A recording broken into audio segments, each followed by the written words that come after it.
Good morning, everyone, and welcome back to Sugar Mama's Fire Play, the one-stop destination where you get your financial education, financial motivation, and financial inspiration to start seeing your financial goals and dreams unfold in front of you.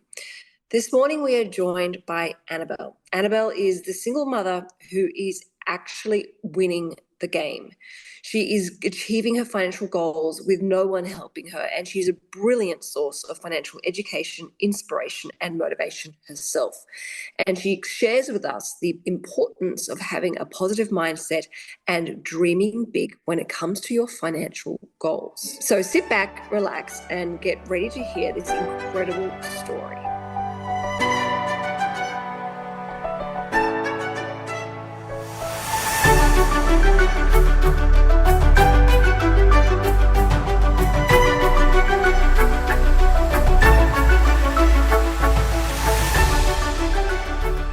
Now, before we begin to share this story, I want to remind you that all of my advice is general in nature and for educational purposes only. It's never personal advice, product advice, or investment advice. So please always bear that in mind. Annabelle, thank you so much for coming on this morning's episode. How are you? Good, thanks, Canna. How are you going? I'm well.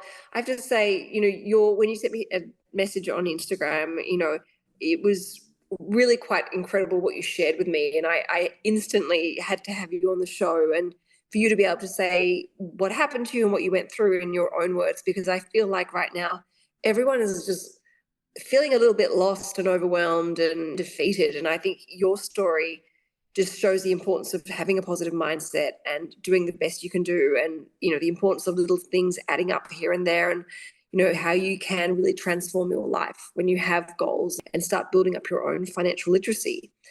Can you share with our listeners what initially motivated you to take control of your financial future and start your journey towards building a substantial share portfolio? Yeah, sure. If I just give you a background, I'm 53, a solo mum with two gorgeous girls, 18 and 15 at the moment they are. Separated when the kids were 3 and 6. And then 2 years after that, unfortunately, my ex-husband passed away unexpectedly. So at that time, the children were 5 and 8. And the result of this was that I took on 100% solo responsibility for raising the children. And that was on all levels. So that was their emotional needs, especially after losing their father, their physical and logistics needs. They were with me 100% of the time. I was doing all the physical work, so drop-offs, pickups, running between extracurricular activities, during the early mornings and the late nights, and also their financial needs. So the children's school fees, before and after school care, those associated expenses, they went from 50% shared to 100% responsibility. My ex-husband didn't have any life insurance and he had very little super for the children. He had his own business and he didn't, I don't think, consider those as a priority. So the journey has definitely had its challenges along the way, but it's also been the most rewarding journey for a parent, and difficult. And as difficult as it's been, I guess, a huge amount of growth on my part, and also freedom, albeit a little scary. And freedom that comes with, I guess, making all the decisions solo. So without the need to agree or negotiate or compromise really with an ex-husband. I'd say being a solo mum, I was forced to take control of my own financial journey. There really was no option for me. My financial well-being and my children's overall well-being really rested solely on my shoulders. So my number one focus was to make sure that I provided for my children and gave them that sense of stability and security. If you want a bit of a background, I'd say I'd always been reasonably good with money. I had a well-paid job. I was definitely able to stand on my own 2 feet financially. And I usually managed to spend less than I earn. I was able to pay the bills and handle emergencies. So I knew that in the longer term, though, I could do more than just make ends meet. However, I had to get through a few financial hardships and hurdles in the initial stages, which included paying for a very costly separation or divorce, which kind of dragged on for a number of years before my ex-husband passed away. And I was also left paying off a substantial debt he had incurred when he passed away in relation to a business venture. My name had been on the loan because we were married at the time. But fast forward 10 years later, and after overcoming those financial setbacks and having been focused on paying down my mortgage, I realised that I not only should, but very much could take control of my longer term financial independence. I could plan for what I wanted that to look like. I identified my numbers, for my number for my shared portfolio, my number for my emergency fund, and then I kind of started to reverse engineer and work backwards from there to identify what milestones I needed to achieve, year by year, month by month, and see if that was possible and what I needed to change to make that possible. Yeah. Wow. So you've, gone through a very expensive and I'm sure emotionally and financially challenging divorce. Then you've lost your ex-husband to look after the girls 100% full time, emotionally and financially and physically. But then you've actually inherited your ex-husband's debt after everything you've gone through. Yes, I did. Yes. But yet you still push on and use this as an opportunity, with great responsibility to step up and build something quite incredible for your mental and emotional and financial stability, but also for your beautiful girls as well. Correct. Yes, as much as I can. Yes. I mean, losing, an ex-husband and then, going through everything you've gone through is no small feat. How would you say your perspective of the importance of financial well-being and being prepared when it comes to money has evolved? Yeah, this was a real eye-opener for me, Kenna. It was a strong message not to bury my head in the sand and leave financial independence to chance. As the sole provider, I had to manage immediate expenses, so the typical household expenses, so the mortgage, utilities, groceries, health insurance. I now had to pay for all of these. So this required some budgeting to ensure all our immediate needs were met. I had never really budgeted before this, and to be honest, it's not something I enjoy. I do enjoy planning for my financial future, and I do look at that from a positive experience. But I felt budgeting was something which meant I had to limit myself in our spending. So for me, there was some negative connotation to that word budget initially. I now understand it's difficult to have one without the other, and they really do go hand in hand, don't they? Our budget and our financial goals. Oh, 100%. I mean, I think, when I look at my own personal finances, it's the goals that are in my budget that are successfully achieved and on time. And, I look at my budget as my safe place. It means that I don't blow money and run out of money before the end of my pay cycle. There's sufficient funds in there to pay for the groceries and all the scheduled direct debits and so forth. So for me, it helps keep my mental and financial sanity going. So, but I can understand how a lot of people aren't quite there yet. I think it takes that point where your budget really starts to work for you. You actually realize how important it is and how actually valuable it is in your life if you want to sort of get ahead financially. Yeah, and I needed to plan for some of the bigger costs, the dental orthodontics for the kids, braces, car repairs, house repairs, that kind of stuff. And the importance of an emergency fund really becomes paramount. For a solo parent, this really is your safety net for unexpected costs. And I think if we hadn't experienced this devastating chapter in our lives, it's unlikely that I would have put myself to work on a financial journey and created these goals in a budget. I probably have just floated along. So it's definitely had a significant but positive impact on financial planning and preparedness for me. Absolutely. And I hate to say blessing in disguise, but I feel like, there is the one silver lining that's come out for you from going through this, tragedy. Yeah, and when things such as divorce or death, do happen, one very quickly learns that you need to be prepared for the unexpected. I know you speak a lot about having the right insurances in place. This is especially important when a person has debt, including a mortgage.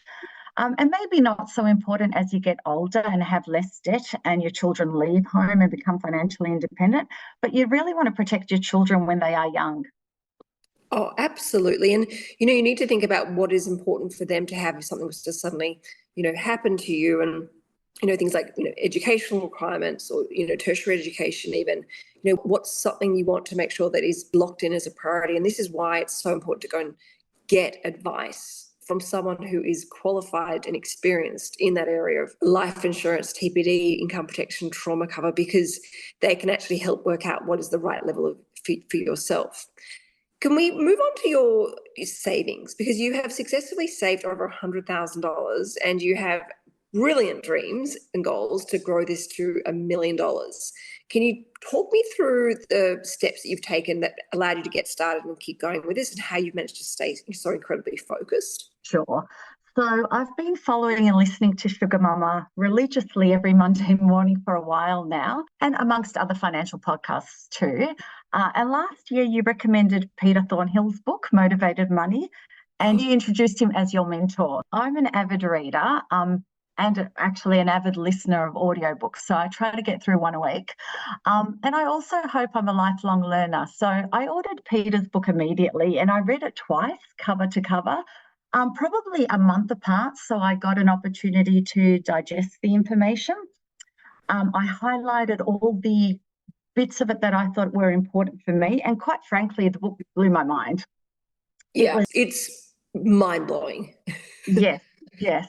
So it was simple to understand. It had a lot of great information, and it really provided clarity on the share market, which I had never really understood in any great detail up until then, and what I thought was a little risky at the time. So there were quite a few light bulb moments whilst I was reading that. And following that, I binged on your book, Mindful Money, over the Christmas break. And after reading both of these, I felt a lot more confident. I felt more knowledgeable, and I felt prepared to take some action. I'm a strong believer that the best way for me to learn is to take action immediately, as soon as I've read a book, when it's fresh in my mind, and even if it's a tiny step. I feel like if I leave it till a little bit later, I often gain insights and knowledge, but life gets busy and I don't go back and take action. And that ends up being a nice learning experience, but it doesn't change my life. Exactly. I mean, procrastination is probably one of the biggest issues, I think, in Australia, because we're all so busy, raising families and trying to keep up on top of our own responsibilities, that, fixing our finance gets pushed to the bottom of the list. And this is why people come and see me and say, Canna, I'm in the same position that I was 7 years ago. And every year I make this goal, but nothing ever happens. And, I'm starting to waste time. And that's where the sort of panic kicks in. So it has to be, personal finance and personal financial well-being needs to be up there with eating vegetables and getting exercise. It's just so important. The first step I did, I guess, out of that, reading those two books, was to set up the bank accounts, which you recommended. And literally, this took all of 5 minutes on a sunny Sunday afternoon in the backyard. The everyday expenses one, I already had that, obviously. And I set up a separate emergency account. So prior to that, I kind of kept my emergency money with my everyday money, which really meant it was always going up and down, and I didn't really have a figure of what that was. So now I've got an emergency fund figure in my head, even though I haven't necessarily achieved it. I created a lifestyle one as well. It's still got zero balance at this point in 2024. And I created that Wealth Builder one, and it's the Wealth Builder one that I decided to focus on this year, with the plan of this being far more automated going forward in 2025. Mm-hmm. So I initially set a goal for myself at the beginning of the year to save approximately $40,000 for 2024. Wow.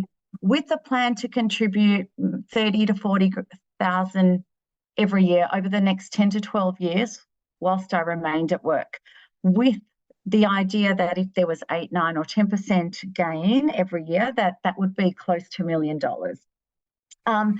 And this doesn't mean I needed to live a frugal life, Canna, but it does mean that I needed to be more focused and mindful of where I was spending my money and what was important to me. So I had already been putting away a little each month for a number of years in a Vanguard high growth EFT. And I really wasn't taking it too seriously. Anyway, I checked my Vanguard account and that was sitting at close to 15,000. I had also already had 15,000 in savings, so there was 30,000. And then over the period of January through to May, I saved another 20,000, and it was a conscious effort because I had given myself this goal. So at this point in time, to my surprise, I'd already reached my 40,000 goal, and we hadn't reached midway through the year yet. So I figured I needed to up the ante a little bit.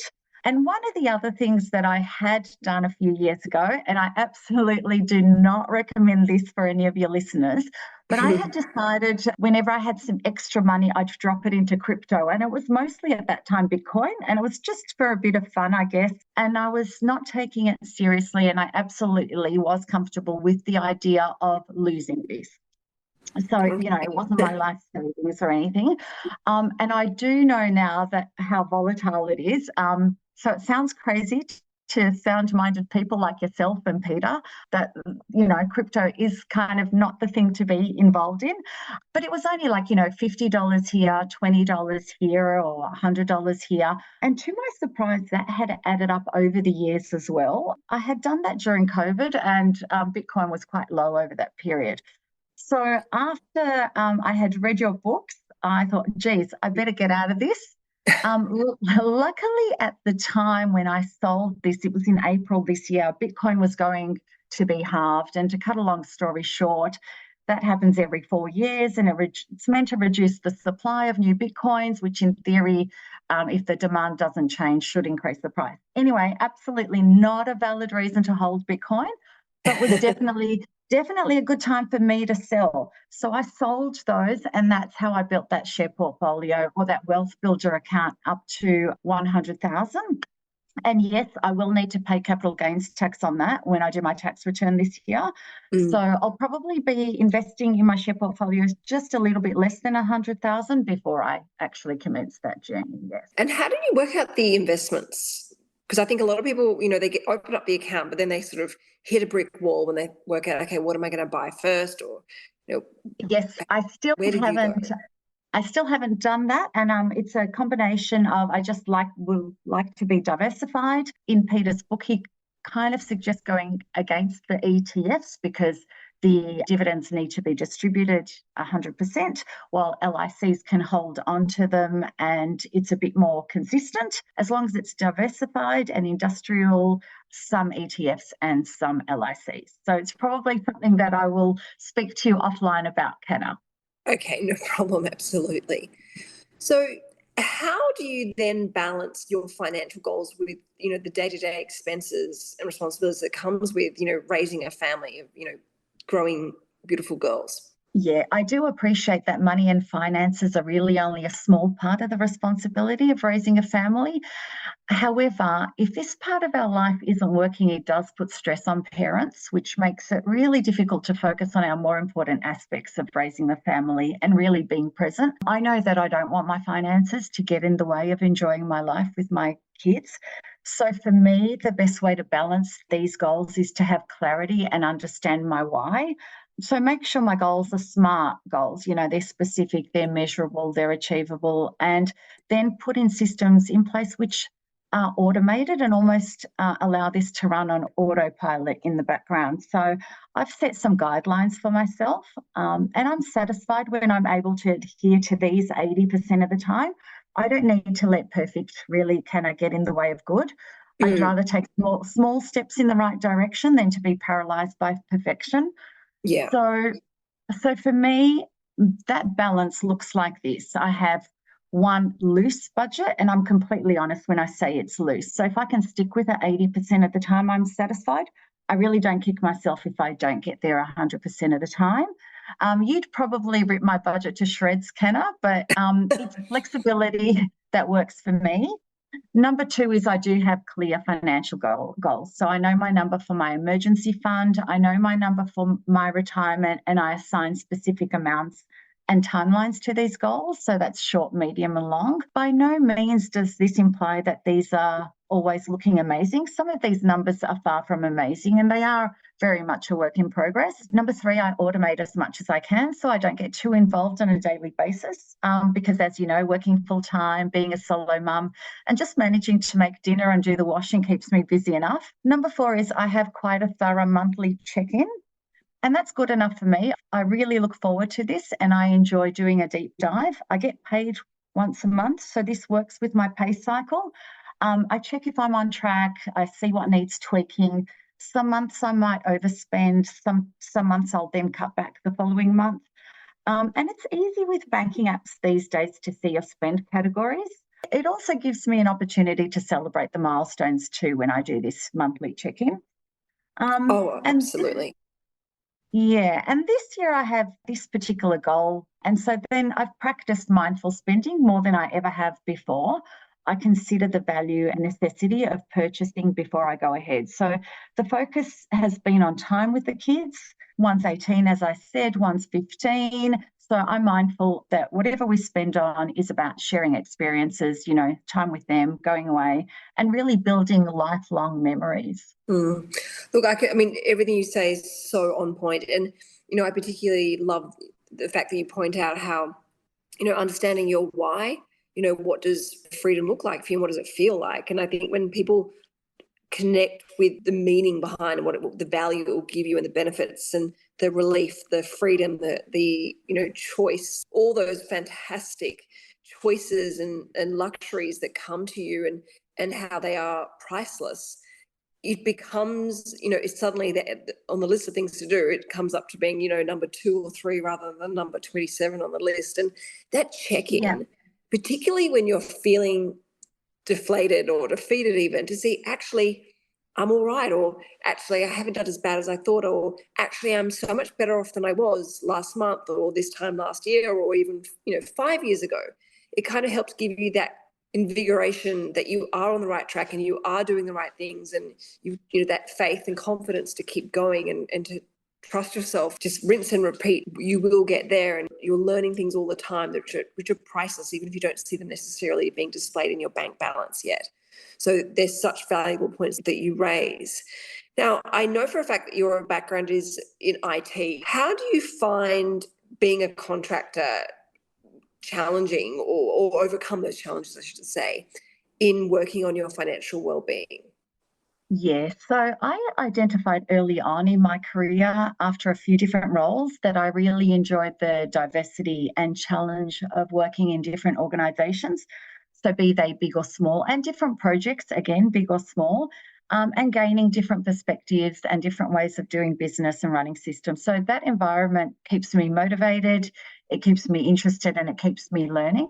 So when I decided to step away from permanent work and dive into the world of contracting or consulting, I was in my late 20s at the time, and I was still married at that time. So given that decision was made 20 years ago, at that point, it didn't seem as daunting because there was a double income coming in. And if there weren't quiet periods, there was always a second income if I by chance wasn't working.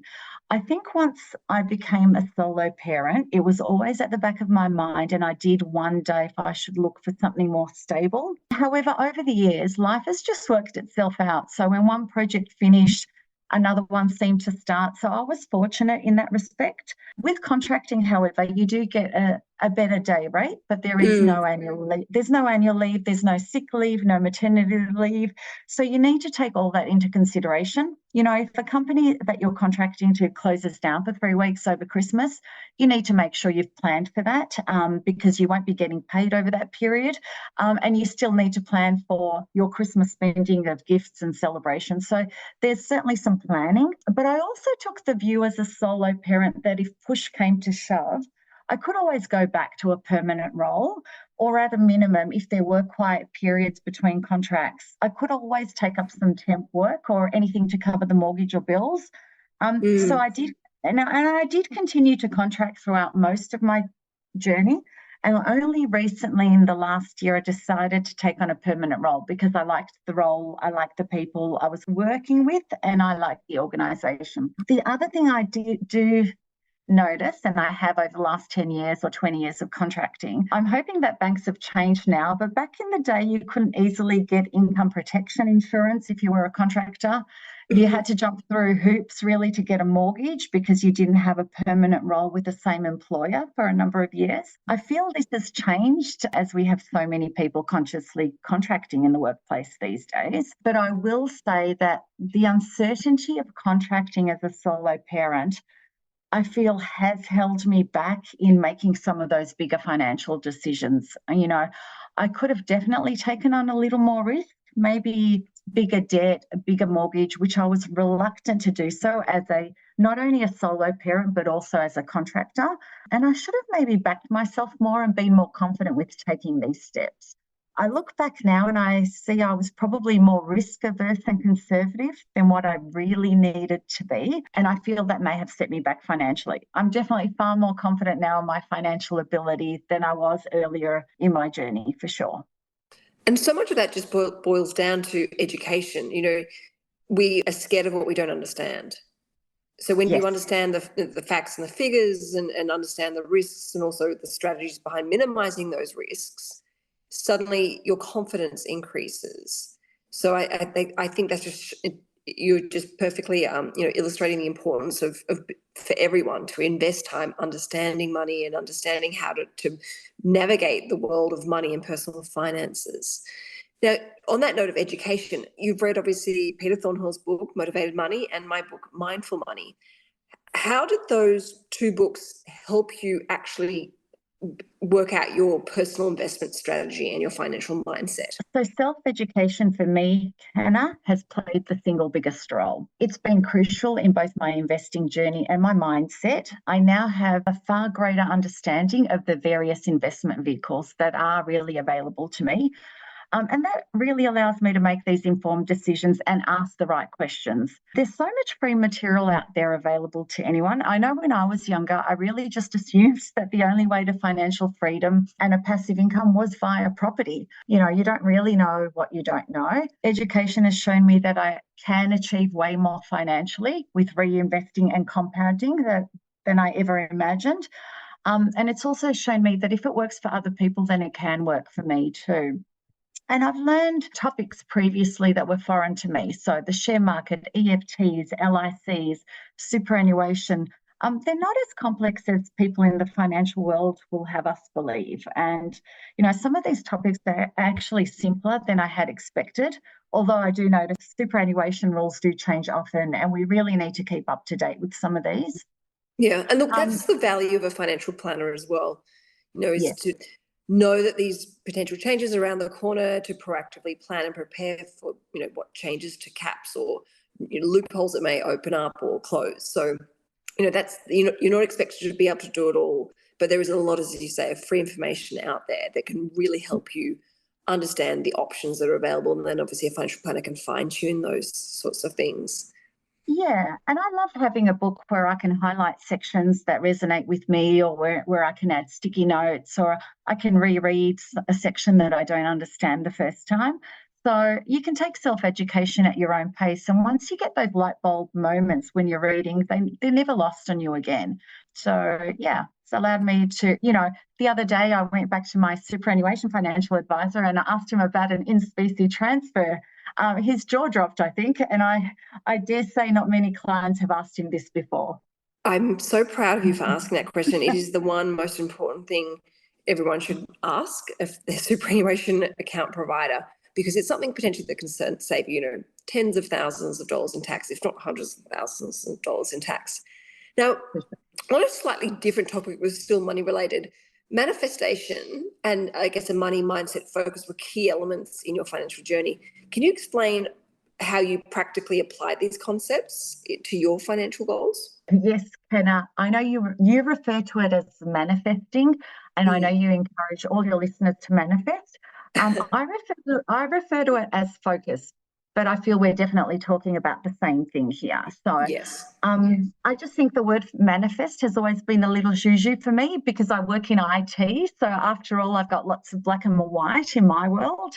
But the word focus, that really resonates and connects with me. So My firm belief, Kenna, is that it's really impossible for things not to change if you do stay focused and take at least some action, no matter how small, on that one focus area.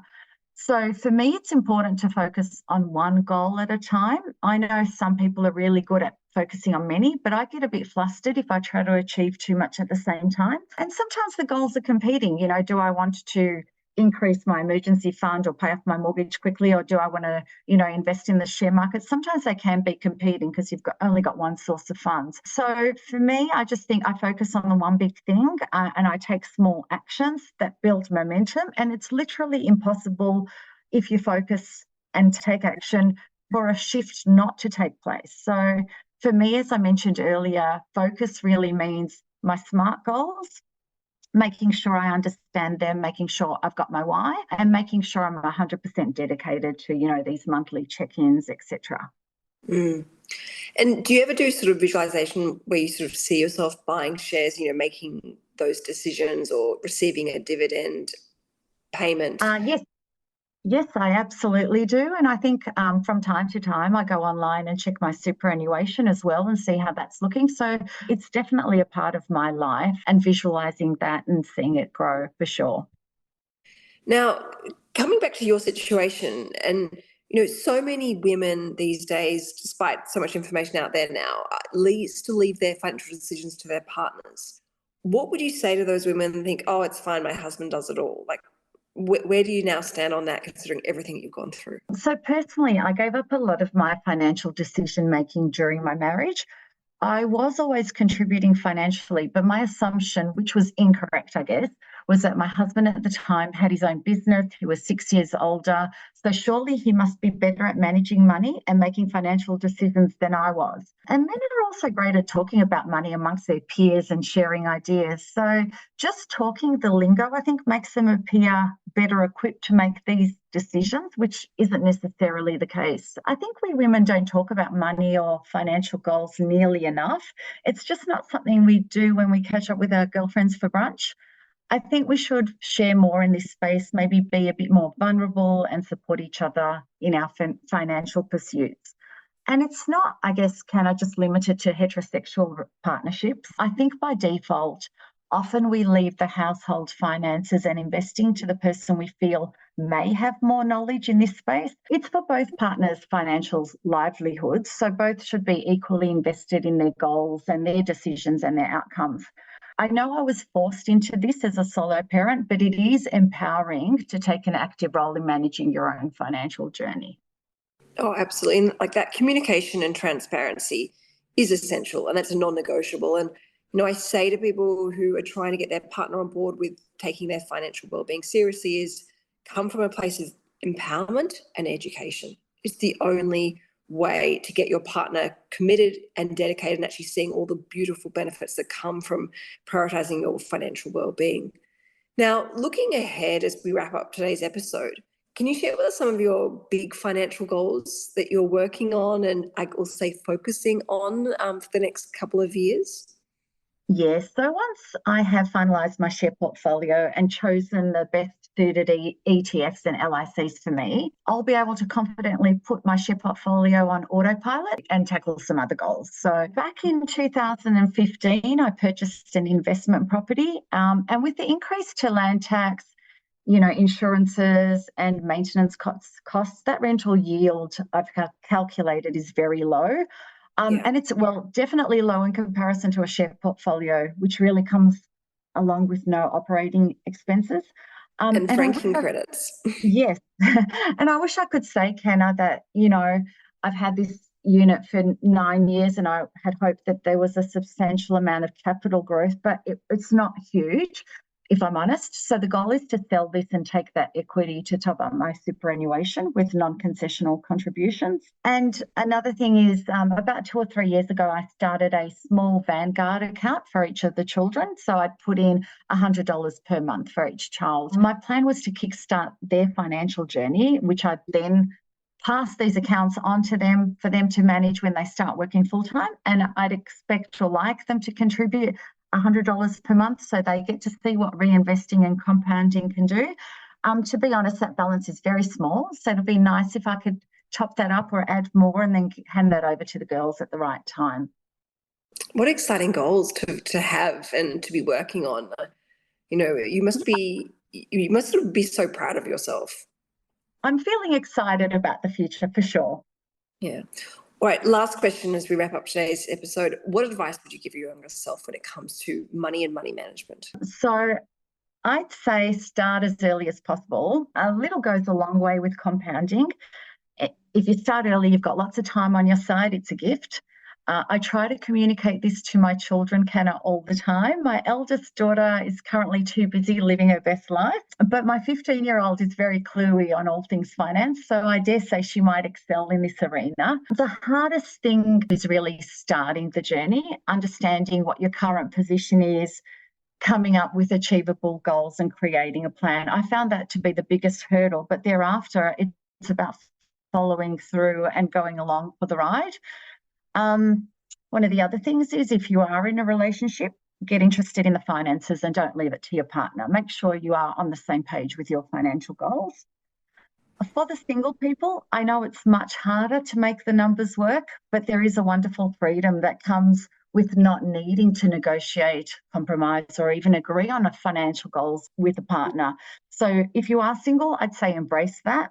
Take an active role in your financial education. So read, and listen to podcasts and remain patient and persistent. We are really in this for the long game. And finally, I think everyone needs to be kind to themselves. Life happens to all of us, and sometimes we can have financial setbacks or make financial mistakes. I know I absolutely have, but don't be hard on yourself, and please don't stop on your journey if you do experience some setbacks. Brilliant advice and so timely with everything that's going on right now and people feeling, vulnerable and fragile and questioning, what they should do next and whether they should just throw the towel in. So I can't thank you enough for coming on to today's episode of Sugar Mama's Fire Play. Annabelle, you are absolutely fantastic. Thank you so much. For all our listeners, if you could take a moment to leave a rating and review, but more importantly, could you take a moment to go and send this particular episode to anyone that you know that would really benefit from hearing Annabelle's incredible story and her wisdom, her advice, and her strength, because it really is contagious. All right, everyone, thank you so much for listening, and I look forward to touching base with you again next Monday morning on Sugar Mama's Fire Play. Of course, make sure you are subscribed. Ciao for now.